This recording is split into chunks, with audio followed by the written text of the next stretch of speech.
এখন আমরা দেখব এক্সপোনেনশিয়ালি ড্যাম্প সাইনোসয়েডাল সিগন্যাল।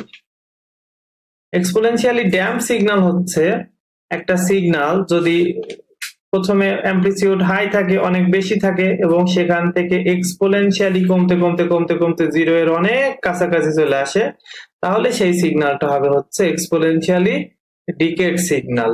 এবার যদি এক্সপোনেনশিয়ালি সেই ডিকেড সিগন্যালের সাথে একটা সাইনোসয়েডাল সিগন্যালকে আমরা অ্যাড করে দিই, তাহলে এই যে সাইনোসয়েডাল ভাবে যদি ড্যাম্প হতে হতে জিরো এর অনেক কাছাকাছি চলে আসে, তাহলে সেই সিগন্যালটাকে বলবো আমরা এক্সপোনেনশিয়ালি ড্যাম্প সিগন্যাল।